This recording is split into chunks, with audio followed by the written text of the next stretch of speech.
Sasalang naman ang ating mga kandidato sa apat nating mga panelista mula sa GMA Public Affairs at GMA Integrated News. Panoorin po ang magiging takbo ng ating panel round. Sa panel round, isa-isang pasasagutin ang mga senatorial aspirants sa mga isyong may kinalaman sa kanila ng nabunot nilang panel member. Bawat aspirant, pasasagutin sa loob ng 60 seconds.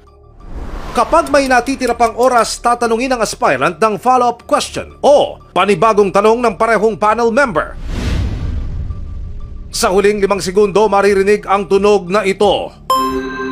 Kapag ubos na ang oras, isang buzzer ang tutunog. At otomatikong mamamatay ang mikropono ng nagsasalita. Ang mga aspirant haharap na sa mga panelista. At ang mga magbabato ng mga tanong ng bayan, isa sa main anchors ng 24 oras at isa sa mga haligi ng GMA Integrated News at GMA Public Affairs, Ms. Vicky Morales. Award-winning documentarist ng GMA Public Affairs at chairperson din ng Journalism Department ng UP Diliman College of Mass Communication, Cara David.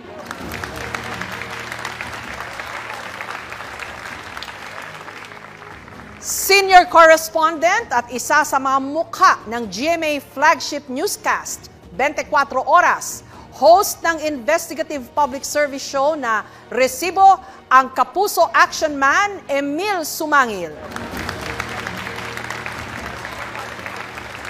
Anchor ng late night newscast na Saksi at 24 oras weekend at isa sa pioneer podcasters ng GMA News Online, Pia Arcangel. Nagbunutan po ang ating mga kandidato para sa kanilang pagkakasunod-sunod sa round na ito at kung sinong panelista ang magtatanong sa kanila. Una pong sasalang si retired Colonel Ariel Querubin. Colonel Querubin, nasangkot po kayo sa kudeta laban kay dating Pangulong Cory Aquino noong 1989 kung saan may mga sibilyang napatay. Nakulong kayo dahil dito at nabigyan naman ng amnestia. Sumama rin kayo sa Marine standoff sa Fort Bonifacio noong 2006 laban kay dating Pangulong Gloria Arroyo at nakulong muli pero ginawaran din ng amnestia.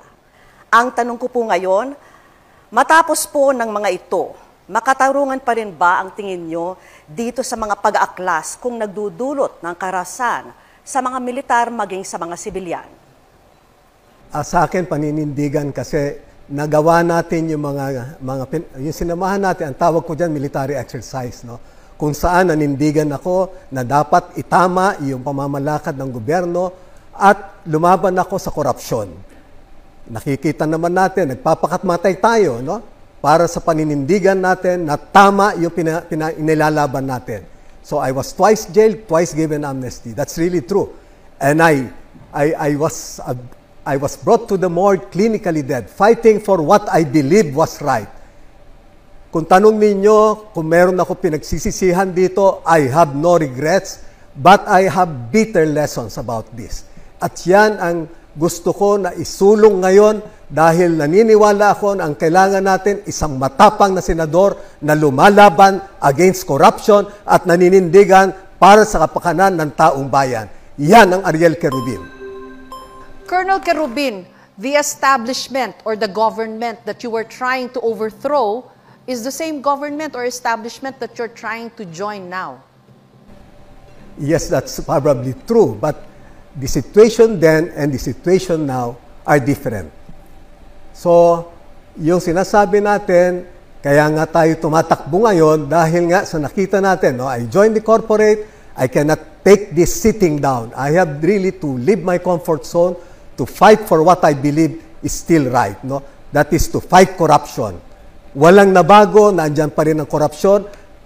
Pumunta tayo, tumira tayo sa Bataan, Sambales, tumira tayo sa Sulu, Basilan, Tawi-Tawi, kung saan yung rebellion, talagang ang nagpapahirap sa kanila, yung corruption at kahirapan ng tao.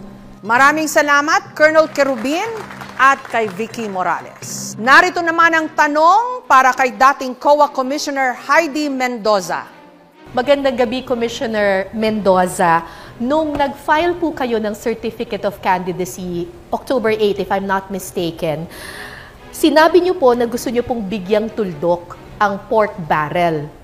Pero in that same occasion, tinanong po kayo kung tatanggap ba kayo o hindi ng pork barrel, tapos ang sabi ninyo, pag-aaralan niyo pa po ito.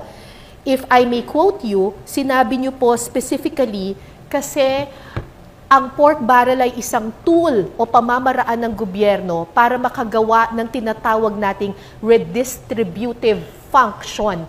Pwede po bang pakilinaw, Commissioner Mendoza? Tatanggap po ba talaga kayo ng pork barrel o hindi kung sakaling maging senador kayo? At ito po bang pork barrel, nakakabuti ba ito o nakakasama sa ating taong bayan? Magandang gabi, Kara, at magandang gabi sa lahat ng nanonood.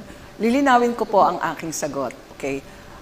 Per concept, ang pork barrel po ay minana natin sa Amerika, no? Para nagkakaroon po nung, sabi natin, redistributive, na idadala sa countryside, sa specific district, yung mga proyekto, nabibigyan ng priority ang mga sectoral needs. Ano ho?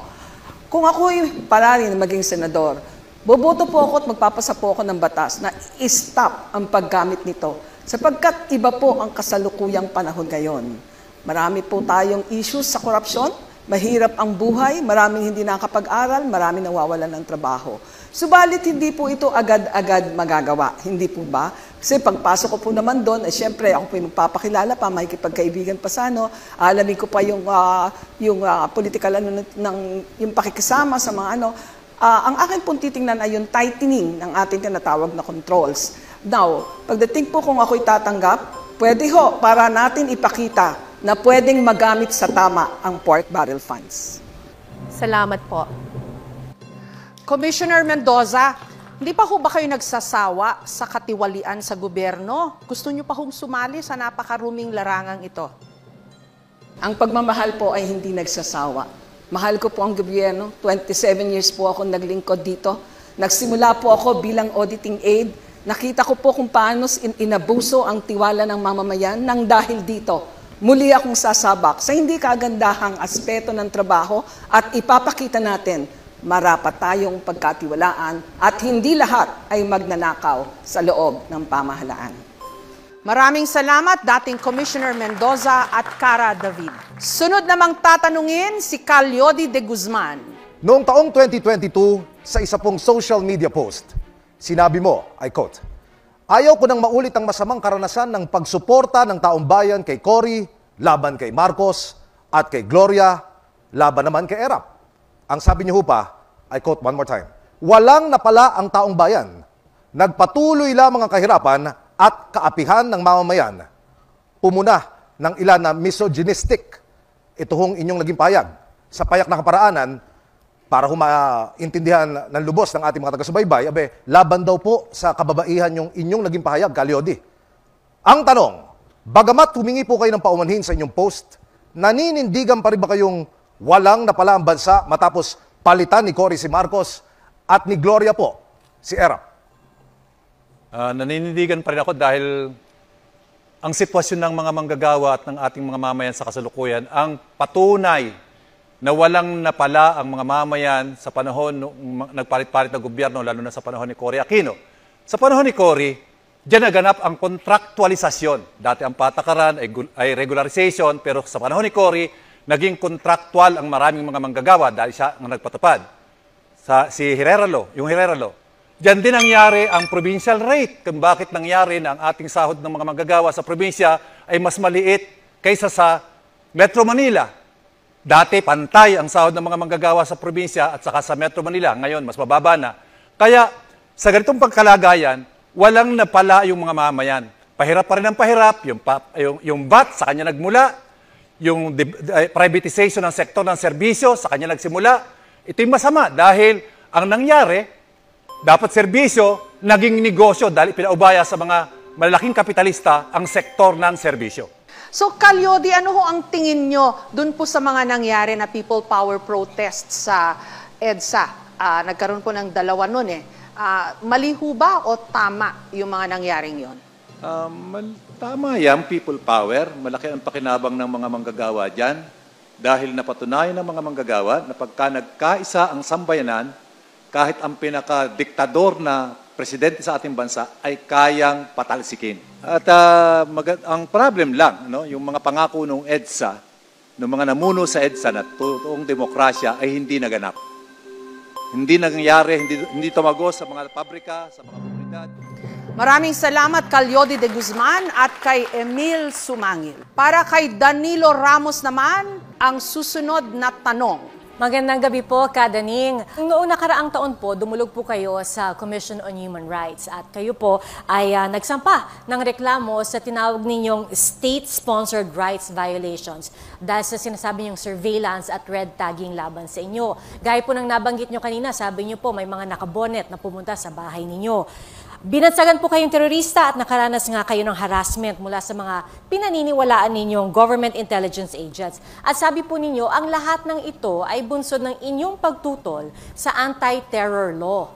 Ito po ang tanong ko para sa inyo, Kadaning. Wala po ba talagang magandang maidudulot para sa inyo ang anti-terror law? At kung ganun po, sa tingin nyo, paano ba dapat poprotektahan ng ating gobyerno ang kanilang sarili kung walang anti-terror law? Totoo po. At ang inyong pong lingkod ay isa sa 37 petitioner sa Anti-Terrorism Law of 2020. Base po sa karanasan, patuloy ang paglabag sa karapatang tao dahil po sa Anti-Terrorism Law, Executive Order Number 70, Creation of NTF-ELCAC.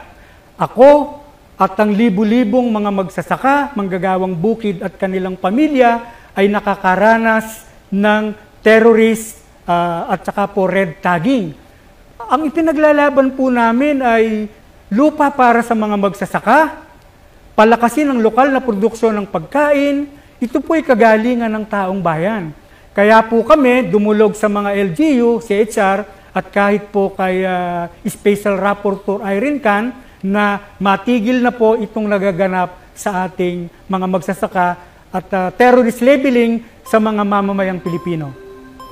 Kadani, noon pong 2020 ay tinuligsa ninyo ang militar, ang Southern Luzon Command dahil po sa isang insidente na nangyari po sa Southern Luzon. Pero sabi po ng militar, ng Southern Luzon Command, legitimate operations daw po yun, isa hong enkwentro. Ano pong masasabi niyo roon? Marami pong katotohanan ang nagaganap, pero iba ang sinasabi ng militar. Pinalalabas po nila na ordinaryong napapatay ng mga magsasaka, bata at kababaihan ay mga NPA at mga terorista. Alam niyo po, marami akong alam, hindi lamang sa Southern Luzon, Sagan 9 Massacre, Gihulngan 6, Negros 14, kasama po ako sa nag-fact-finding at nakita ko, pati na po ang naganap sa iba't ibang lugar, katulad sa Panay. Salamat po, Kadani. Yes or no round po tayo. Magbabanggit po ako ng mga panukala o issue at sasagutin po ng ating mga kandidato ng yes or no. Unang issue, pagpasa sa kontrobersyal ngayon na anti-teenage pregnancy bill. Yes or no?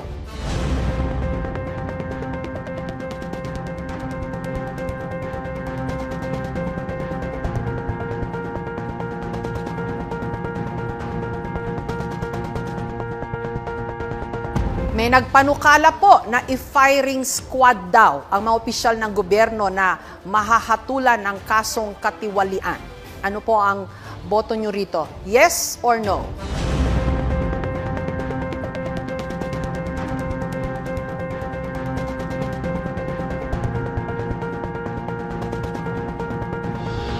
Paglathala o pagsasapubliko ng SALN ng mga kawani ng gobyerno. Yes or no?